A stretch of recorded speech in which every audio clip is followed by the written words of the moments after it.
Selamat siang, para penonton hadirin yang telah ada. Saya akan membawakan materi saya, Chronicles of Clean atau Babat Bersih-Bersih. Dan saya akan mulai materi dengan suatu kutipan yang saya temukan saat membaca. Jadi dalam tulisan Bill Bryson tahun 2010 mengenai sejarah rumah di Inggris, dia membuka bab tentang kamar mandi dengan mengutip dari buku lain yang bagi dia dan bagi saya sendiri juga sangatlah salah atau setidaknya sangat gak lengkap, dari The City and History oleh Lewis Mumford. Jadi menurut Mumford, orang zaman dulu itu sebelum ada plumbing, pemipaan modern itu cenderung jorok, kayak bau, dan kota-kota mereka itu uh, uh, bau penuh kotoran. Dan dari mana dia dapat kesimpulan reduktif ini suatu misteri. Karena jika kita telusuri lebih lanjut, kebiasaan membersihkan diri memiliki akar kuno dan menjadi subjek perubahan ketika kita menapak tilas sejarah dari kuno sampai masa sekarang. Dan memang setiap masyarakat memiliki konsep yang sedikit-sedikit berbeda, dan dalam latar pertukaran budaya yang terjadi berabad-abad, memang berbagai konsep itu sering bertabrakan. Dan untuk mengapresiasi keberagaman ini, maka saya akan mengajak tur sedikit, highlight saja karena kita tidak banyak waktu, sisanya bisa dibaca di website, tentang kebiasaan bersih di berbagai tempat. Kita mulai dari yang paling kuno. Permukiman manusia selalu bermulai dari badan air, seperti sungai atau danau atau sumur, dan secara efektif tempat itu jadi tempat ruang bersih-bersih komunal. Namun dari contoh paling kuno pun, misalnya di pemukiman Scarabray di Orkney, Skotlandia, itu ditemukan adanya ruang-ruang yang menyerupai toilet pribadi, lengkap dengan suatu sistem pemipaan sederhana untuk drainase kotoran. Namun, lebih signifikan secara skala adalah pemandian umum.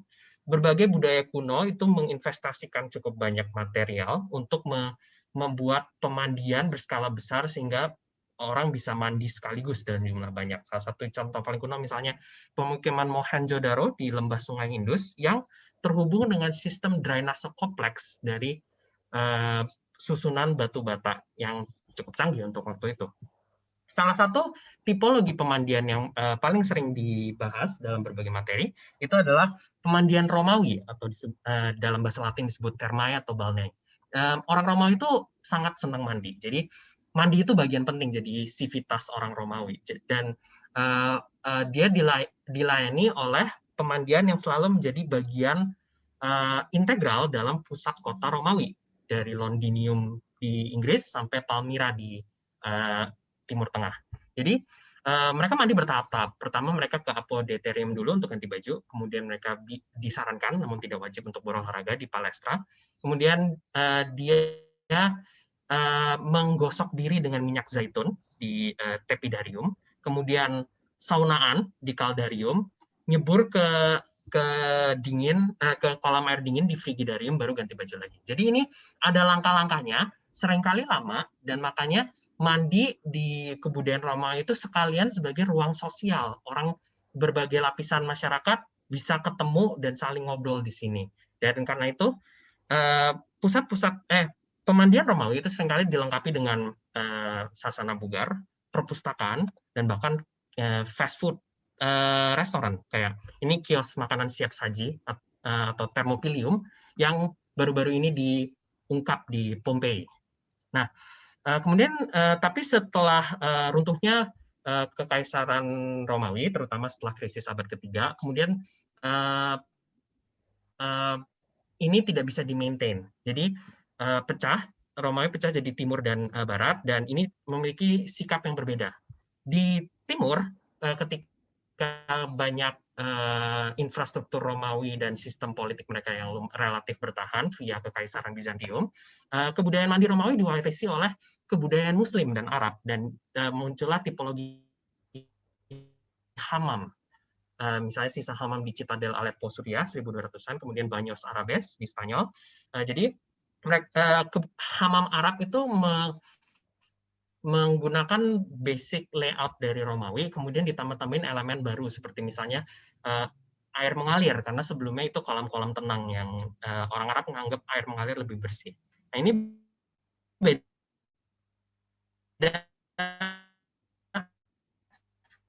dengan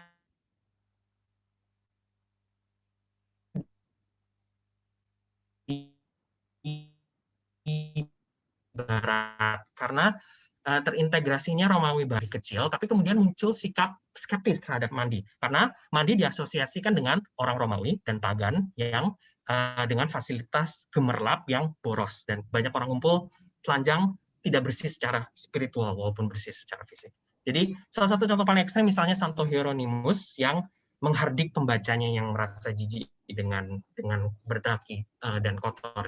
Jadi baginya kalau udah dibaptis maka tidak perlu mandi lagi. Tentu saja ini bukan pandangan normatif. Santo Agustinus dari Hippo misalnya menulis kalau Hieronymus itu penuh lagak, kayak mandi itu harusnya masih oke. Tapi tumbuh skeptisisme terhadap mandi fisik di Eropa sehingga bagi mereka lebih penting bersih secara spiritual yang tidak usah menyentuh air. Mulai tumbuh seperti itu. Dan ini terutama sangat kelihatan ketika kita membandingkan pandangan orang Arab dengan orang latar budaya Eropa kepada bangsa Viking. Kita lihat misalnya di catatan Anglo-Saxon tahun 1300-an bahwa mereka merasa orang Viking layak dibinasakan karena mereka mandi seminggu sekali. Sementara di sisi lain, pelancong Arab Ahmad Ibnu Fadlan itu justru mengatakan kalau Viking itu salah satu makhluk Allah yang paling jorok karena mereka hal-hal yang relatif minor kayak tidak cuci tangan dan tidak cebok dan lain-lain. Dan kita bisa bayangkan apa yang akan dikatakan Ahmad Ibnu Fadlan kalau dia ketemu dengan John Wallingford yang sudah masalah dengan konsep mandi seminggu sekali-nya Viking. Nah, kemudian kita masuk ke modern awal. Wabah pes yang melanda Eropa pada 1300-an dan 1400-an itu membawa estimasi kematian hingga 75-200 juta nyawa. Wabah ini membuat para pemikir dan masyarakat Eropa mulai berpikir lebih serius tentang bagaimana mereka bisa menjaga diri mereka agar tidak terserang dari wabah berikutnya. Sayangnya berbagai pemikir mencapai kesimpulan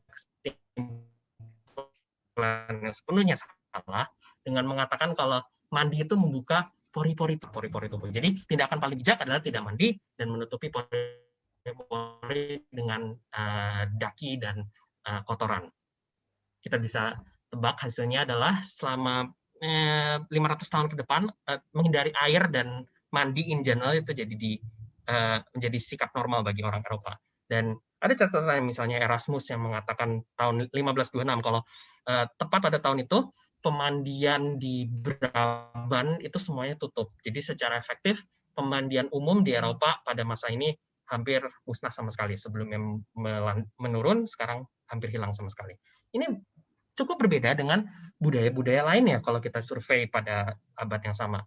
Misalnya di Eropa, di Asia, budaya Arab masih melanjutkan hammam mereka, misalnya hammam dan muncul hingga Isyavan, Kekaisaran Ottoman, di Afrika Utara, di Persia, mengadopsi tipologi hammam warisan Romawi dan membuat rancangan yang lebih ambisius.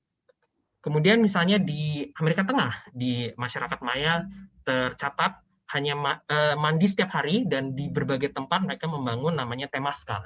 Temaskal itu struktur mandi uap yang bisa dilihat. Contohnya misalnya di situ, di Hoya de Cheren, di El Salvador. Kemudian meski belum banyak dibahas dalam tulisan ilmiah, masyarakat Asia Timur memiliki budaya mandi yang sangat tua, tercatat misalnya teratestasi dalam misalnya sastra dinasti Zhou yang sudah memiliki kata khusus untuk kamar mandi. Dan pemandian umum di Jepang meskipun sudah ada sejak periode Kamakura, kemudian menjamur di sentral Jepang pada periode Edo mengikuti pertumbuhan ekonomi dan kestabilan politik setelah Sengoku Jidai atau masa perang Jepang. Kemudian di India, masyarakat India sejak lama menganggap air sebagai elemen dewata yang mengundang kehadiran dewa-dewi dan suci. Dan ini tercermin dalam bahasa Indonesia modern kita. Ketika bahasa Kawi atau Sanskerta suci atau murni itu menjadi turunan kata untuk cuci dan suci. Jadi mencuci itu suci. Dan itu tercermin juga dalam kebudayaan di Indonesia yang bangsawannya senang bikin pemandian dari zaman ke zaman, dari Pertidaran Jalatunda, Candi Tikus, dan yang paling baru, salah satu yang paling baru itu Taman Sari di Yogyakarta yang dibangun 1758 Masehi. Ini kontras dengan Eropa pada waktu itu yang tercatat misalnya Raja Louis 8 tahun 1608 itu tidak pernah mandi hingga umur 17 tahun, dan itu pun dipaksa. Berikutnya dia nggak mau mandi lagi kayaknya. Nah, ini tentunya jadi bertabrakan dalam konteks kolonialisme, dan terdapat sejumlah anekdot dan catatan sejarah ketika pendatang Eropa datang, mereka seringkali bersikukuh dengan kebiasaan anti mandi mereka dan membuat orang-orang lokal tercengang. Misalnya di Jawa sudah menjadi kebiasaan umum bagi warga pribumi untuk pergi ke kali tiap pagi untuk mencuci dan membersihkan diri.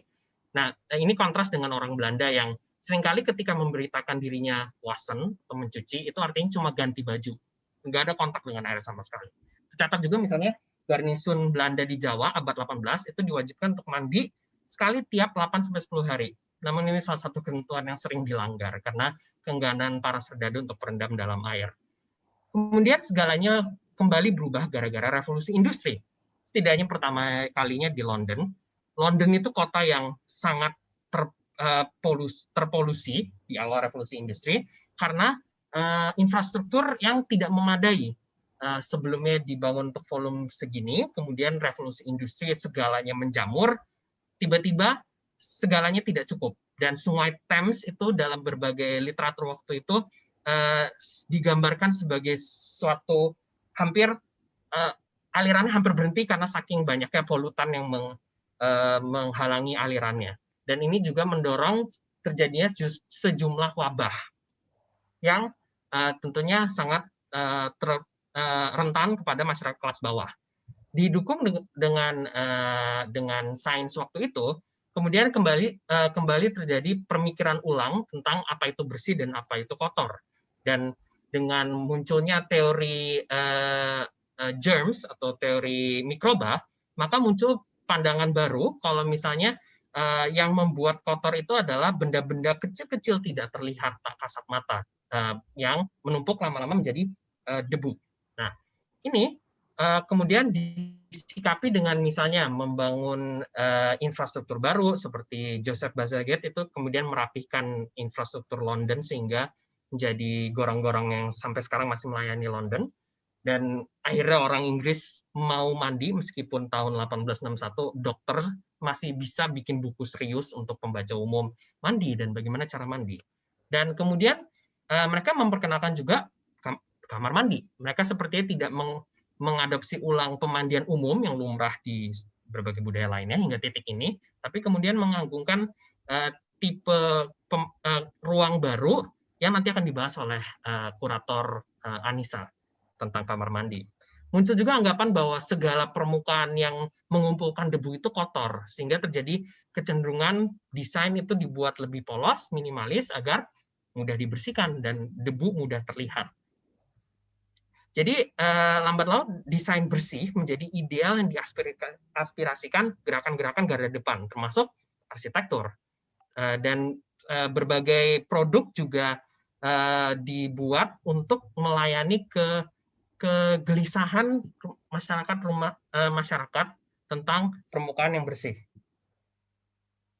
Nah, tentu saja kemudian dalam konteks kolonialisme lagi, pemahaman bersih baru ini kemudian diterapkan di tempat-tempat yang sebelumnya tidak memiliki konsep bersih ini. Dan ini sampai sekarang masih sering terjadi ketika misalnya kita melihat pemukiman yang tidak teratur, menganggap itu kotor dan merapikannya. Ini sudah terjadi misalnya dalam eksperimen proposal kampung bersih oleh